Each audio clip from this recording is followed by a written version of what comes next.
بسم الله الرحمن الرحيم ولو أنهم إذ ظلموا أنفسهم جاءوك فاستغفروا الله واستغفر لهم الرسول لوجدوا الله توابا রহিমা। আমার আল্লাহ সুবহানাহু ওয়া তাআলা ৫ নম্বর পারা সূরা নিসা ৬৪ নম্বর আয়াতে ইরশাদ করছেন, ওয়ালাউ আন্নাহুম ইয যালামু আনফুসাহুম জাউকা।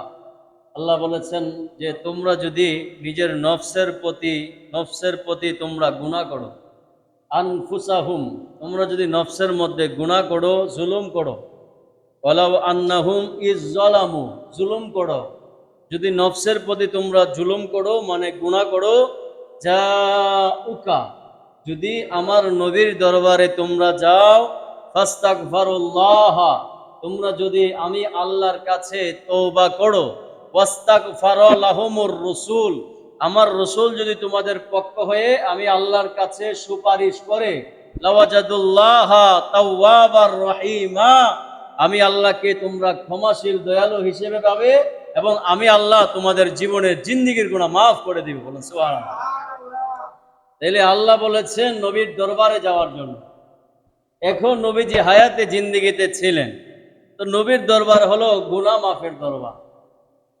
কিন্তু আমার দেশের অনেক ভাইরা এর এই যে সামনে ঈদের মৌসুম আসতেছে, এই জিলহজ মাসে অনেক হাজী সাহেবেরা হজ করতে যাবে। অনেক হাজী সাহেবেরা দেখা যাবে ওনাদের যারা মুআল্লিম ওনারা বলে যে তোমরা মক্কায় যাও, মদিনা যাওয়ার দরকার নাই। নাউজুবিল্লাহ। এরা এটাই বলতে চায় যে মদিনা শরীফ হজের অংশ নয়। তা আমার কথা হলো হজ হয় মক্কায়, হজ কবুল হয় মদিনাতুল মুনাওয়ারায়। সুবহানাল্লাহ। হজ হয় কোথায়? মক্কায়। হজ কবুল হয় মদিনাতুল মুনাওয়ারায়। কারণ নবী পাকের দরবার হলো গুনাহ মাফের দরবার। বলুন সুবহানাল্লাহ। এই জন্য আল্লাহ বলেছেন, ওয়ালাউ আন্নাহুম ইয যালামু আনফুসাহুম জাউকা তোমরা যদি নিজের আত্মার উপর জুলুম করো মানে গুনাহ করো, যদি জাউকা তোমরা যদি নবীর দরবারে যাও, ফাস্তাগফিরুল্লাহ তোমরা যদি আমি আল্লাহর দরবারে তওবা করো, ওয়াস্তাগফার লাহুমুর রাসূল আমার রাসূল যদি তোমাদের পক্ষ হয়ে আমি আল্লাহর কাছে সুপারিশ করে, লাওয়াজাদুল্লাহ তাওয়াবার রহিমা আমি আল্লাহ তোমাদের জীবনের গুনাহ মাফ করে দিব, আমি আল্লাহকে তোমরা ক্ষমাশীল দয়ালু হিসেবে পাবে। অথচ অনেকে মদিনাতে জিয়ারত করা শিরিক বলে, বিদআত বলে। একটা সময় নবীজির রওজা মুবারক এই আব্দুল ওহাব নজদি, যিনি ওয়াহাবিবাদের প্রতিষ্ঠাতা, উনি দ্বাদশ হিজরিতে নজদ দেশে জন্মগ্রহণ করেছিল। বর্তমান রাজধানীর নাম হলো রিয়াদ, সৌদি আরবে। তো এই আব্দুল ওহাব নজদি সম্পর্কে আমার নবী ভবিষ্যৎবাণী করেছেন, অভিসম্পাদ করেছেন। বলেছেন যে এই নজদ থেকে শয়তানের শিং বের হবে, কর্নুর শয়তান। তো আব্দুল ওহাব নজদি বের হয়েছে দ্বাদশ হিজরিতে। বের হয়ে জান্নাতুল বাকি নবী পাকের রওজা মুবারকের পাশে যে কবরস্থান, সে জান্নাতুল বাকিতে মা ফাতেমাতু জাহরা রাদিয়াল্লাহু তাআলা আনহার মাজার শরীফ ছিল, পাকা গম্বুজ সহকারে। ওইটার ছবি আমাদের কাছে এখন আছে, এখন নাই। খাদিজাতুল কুবরা রাদিয়াল্লাহু তাআলা আনহার মাজার শরীফ ছিল পাকা গম্বুজ সহকারে। হযরত হাসান রাদিয়াল্লাহু তাআলা আনহু ওনার মাজার শরীফ ছিল পাকা গম্বুজও ছিল। কিন্তু আব্দুল ওহাব নজদি সে সবগুলো একেবারে মাটির সাথে মিশিয়ে দিয়েছে। এই আব্দুল ওহাব নজদি বলেছিল যদি মদিনা শরীফ থেকে মুহাম্মদের কবর, এরা তো বিয়াদবে রসুল, গুস্তাখে রসুল, দুশ্মনে রসুল, নবী পাকের শানে কোন কথাটা শব্দ চয়ন করলে আদব হবে, কোনটা বিয়াদবি হবে, সেটা আল্লাহ তাদের দেমাকে দেয় নাই। এরা আমার নবীর রওজা মুবারকের কি কবর বলে। আব্দুল ওহাব নজদি বলেছিল, মোহাম্মদের কবর যদি এই মদিনাতুল মুনাওয়ারা থেকে সরিয়ে দেওয়া যাইতো, পৃথিবীর মানুষ শিরক থেকে বাঁচত। নাউজুবিল্লাহ। অনেক শায়ের এই মদিনা শরীফ নিয়ে নাত বলে, নাত লিখে, অনেকে কবিতা লিখে, কবিতা পড়ে। আহা, কাজী নজরুল ইসলাম কি আশিকে রসুল কবি, তিনি বলছেন কি, আমি যদি আরব হতাম, মদিনারি পথ সে পথ দিয়ে হেঁটে যেতেন নূর নবী হযরত। সুবহানাল্লাহ। কাজী নজরুল ইসলাম বলছেন যে আমি কবি না হইয়া যদি, আমি বাংলাদেশের জাতীয় কবি কাজী নজরুল যদি কবি না হইয়া মদিনার পথ হয়ে যাইতাম, মদিনার ধুলবালি হয়ে যাইতাম, ওই পথ দিয়ে আমার নবী হাঁটতেন, আমি কাজী নজরুল ধন্য হয়ে যেতাম। আব্দুল ওহাব নজদি বলছিল যে পৃথিবীর মানুষ অনেক কবি কবিতা লেখে মদিনা নিয়ে, অনেক শায়ের নাত বলে মদিনা নিয়ে, পৃথিবীর মানুষ এখানে আসে শিরিক করে। এরা তো নবীর রওজা মুবারক জিয়ারত করা শিরিক মনে করে, বেদাত বলে। বলছে মদিনা থেকে মুহাম্মদের যে হাড্ডি গুড্ডি যা আছে, এগুলো যদি সরিয়ে দেওয়া যেত, পৃথিবীর মানুষ শিরিক থেকে বাঁচত। নাউজুবিল্লাহ। দেখেন কত বড় জালেম। এখনো তার পূর্বপুরুষ যারা এখনো আছে, ওই আব্দুল ওহাব নজদির পূর্বপুরুষরা যারা এখনো আছে, যারা এখনো বলে তোমরা মক্কায় হজ করে সুদা বাংলাদেশে চলে যাও, মদিনা যাওয়া দরকার নাই, এরা ওই আব্দুল ওহাব নজদির বংশধর। ওই আব্দুল ওহাব নজদির যারা বংশধর, ওই আব্দুল ওহাব থেকে ওয়াহাবিবাদ এসেছে, অর্থাৎ নবী পাকের গুস্তাখ, নবী পাকের শানে যারা বিয়াদবি করে, গুস্তাখি করে, দুশ্মনী করে, এদের শব্দ চেয়ে এরকমই হয়। এরা নবীর নাম বলে কিন্তু একবার নবী পাকের উপর দুরূদ শরীফ পড়ে না, অথচ নবীজির নাম যেখানে উচ্চারণ হবে প্রথম পাঠ দুরূদ শরীফ পড়া আল্লাহ ওয়াজিব করে দিয়েছেন। নবীর নাম শুনে যদি কেউ দুরূদ শরীফ সাল্লাল্লাহু আলাইহি ওয়াসাল্লাম না পড়ে, তার কবিরা গুনাহ হবে। দেখেন, আর নবীজি বলছে যারা আমি নবীর নাম শুনলো দুরূদ শরীফ পড়লো না, তাদের ধ্বংস হোক। তাহলে যারা এখনো নবীর রওজা মুবারকে যাওয়াকে বেদাত বলে, অথচ পৃথিবীর যারা আশিক রাসূল, ওনারা নবীর রওজা মুবারকে যাওয়ার জন্য বেকুল হয়ে থাকে, ঠিক না? মদিনা শরীফ যাওয়ার জন্য, নবীর রওজা মুবারকে যাওয়ার জন্য বেকুল হয়ে থাকে। কখন মদিনা যাবে, কখন মক্কা শরীফে যাবে, কখন তাওয়াফে জিয়ারত করবে, কখন সাফা মারওয়া সাই করবে, কখন মুজদালিফা যাবে, কখন আল্লাহর ঘর খানায় কাবা যাবে, এরকম এদের একটা মন বেকুল হয়ে থাকে। কারণ পৃথিবীর মধ্যে সর্বশ্রেষ্ঠ সুন্দর জায়গা হলো মদিনা শরীফ।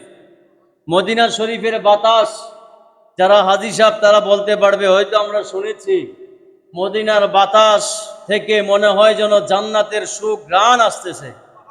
মদিনার বাতাসের সাথে পৃথিবীর বাতাসের কোনো তুলনা নাই। কারণ নবীর মক্কা থেকে মদিনায় যখন যায়, মদিনা যাওয়ার আগে মদিনার নাম ছিল ইয়াসরিব, অস্বাস্থ্যকর পরিবেশ ছিল।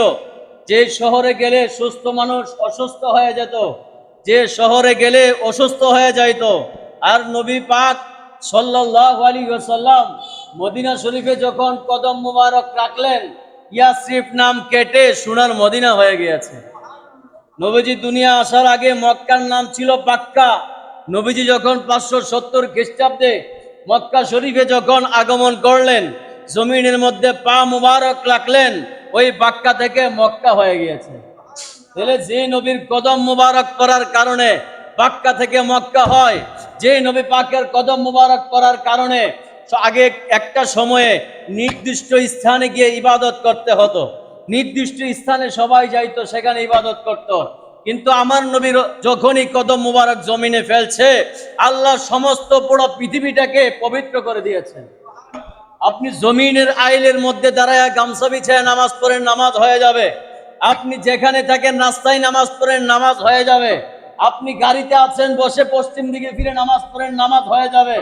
আপনি যেখানে পবিত্র স্থান, কারণ নামাজের ভিতরে বাহিরে কয় ফরজ? 13 ফরজ। বাহিরে 7 ফরজ, ভিতরে 6 ফরজ। আমাদের এটা তো আসলে আমরা অনেকে জানি না। এই বিষয়গুলো আমাদের জানা খুবই প্রয়োজন। এই নামাজ যেমন পড়া ফরজ, নামাজ সম্পর্কে মাসলা মাসাইল, নামাজের ফরজ সুন্নত ওয়াজিব জানাও ফরজ।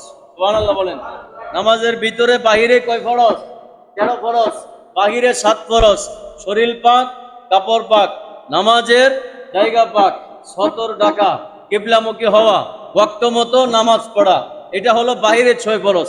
ভিতরে 6 ফরজ। তাকবীরে তাহরিমা বলা, দাঁড়ায়া নামাজ পড়া, কেরাত পড়া, রুকু করা, 2 সেজদা করা, আখিরি বৈঠক। নামাজের ভিতরে 6 ফরজ, বাহিরে 7 ফরজ।